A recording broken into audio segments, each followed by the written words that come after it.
She was the goddess of vice, the high priestess of decadence, a flame that burned too brightly to last. Anita Berber, actress, dancer, poet, provocateur.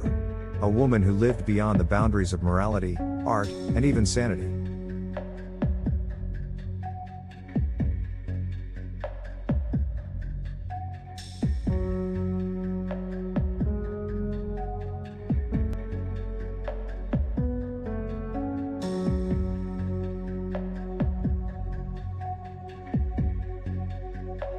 To understand Anita Berber, we must first explore the archetype she embodied, the Scarlet Woman.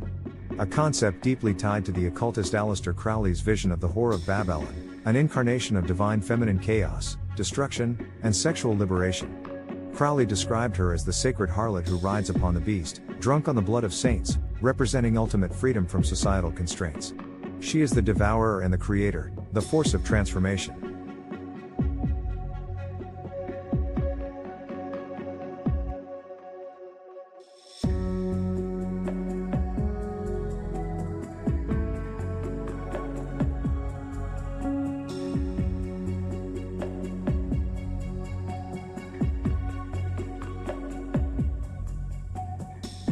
In Otto Dix's infamous 1925 painting, Anita Berber is immortalized as the Scarlet Woman. Blood-colored lips, arched eyebrows, and eyes that hint at an existence teetering between ecstasy and doom. It was an image that spoke of debauchery and self-destruction, a perfect representation of the real-life woman who scandalized an entire generation.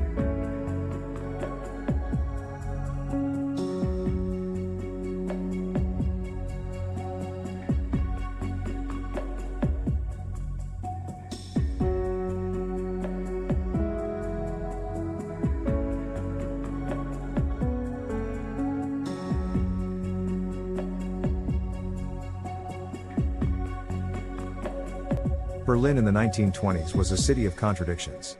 It was decadent yet desolate, intellectually vibrant yet politically unstable. And amidst this whirlwind of excess, Anita Berber reigned as the queen of provocation. Born in 1899, she was raised by a strict family but quickly abandoned societal expectations for a life drenched in hedonism.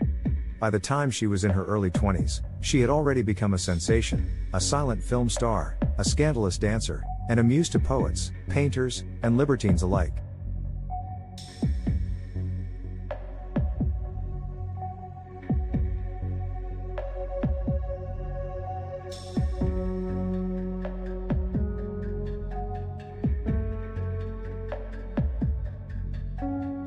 Her performances were unlike anything seen before.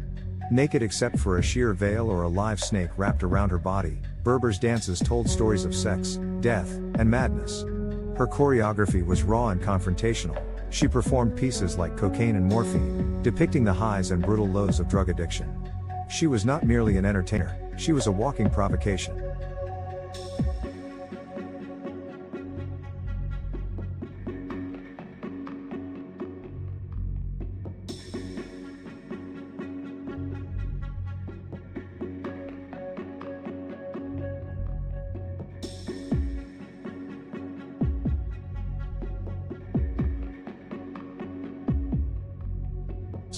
Anita Berber's lifestyle was as infamous as her performances. She was openly bisexual in an era when such a thing was not only shocking but criminal. She took countless lovers, including women, aristocrats, and even her own colleagues. She was known for walking through hotel lobbies wearing only a sable coat and a flask of ether strapped to her thigh, from which she would take dramatic sips before collapsing into a drugged-out haze.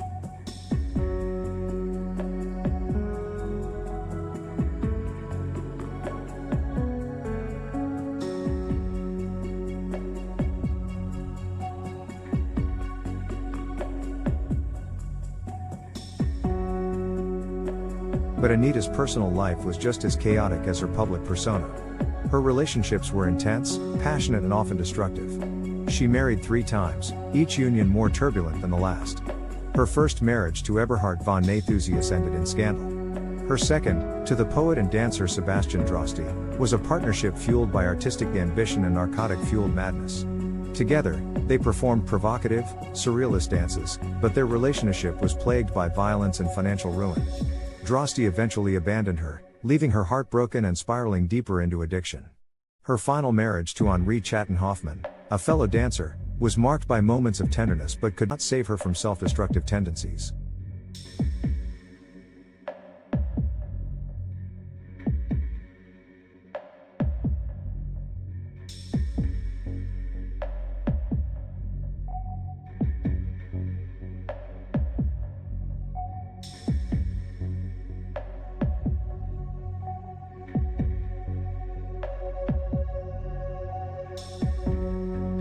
Her film career was equally tumultuous. While she starred in several silent films, including Lucifer and The Story of Dita Ibsen, her on-screen performances never quite captured the raw, feral energy of her stage shows. By the late 1920s, the world that had once adored her was changing.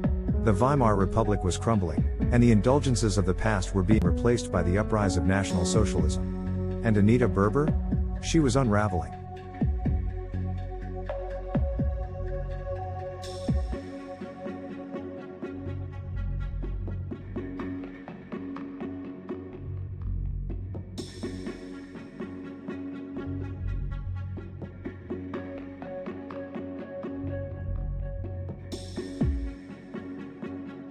Years of alcoholism, cocaine, morphine, and ether abuse had taken their toll. By 1928, she was a ghost of her former self, skeletal and pale, yet still defiantly dancing. It was in December of that year, at the age of just 29, that she succumbed to tuberculosis, dying in a hospital far removed from the grandeur of the cabaret stage.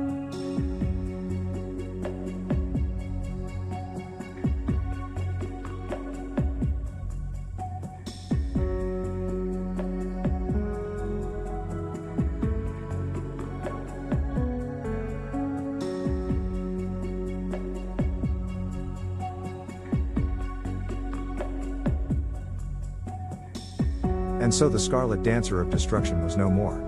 But Anita Berber was never meant to last. Like a candle burning at both ends, she was destined to flare brilliantly before consuming herself. Today, she is remembered not just for her scandal and excess, but for her courage in defying convention, for living a life that few dared to even dream of. A true icon of the Weimar era, immortalized in paint, celluloid, and legend.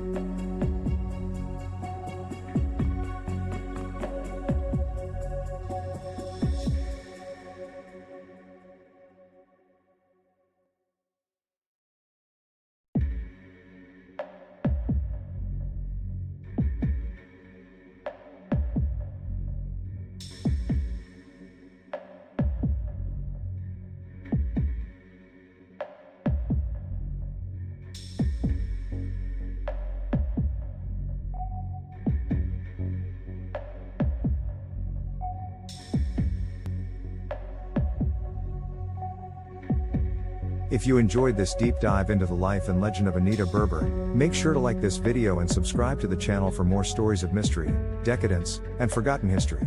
Click the bell icon so you never miss an upload. See you in the next video.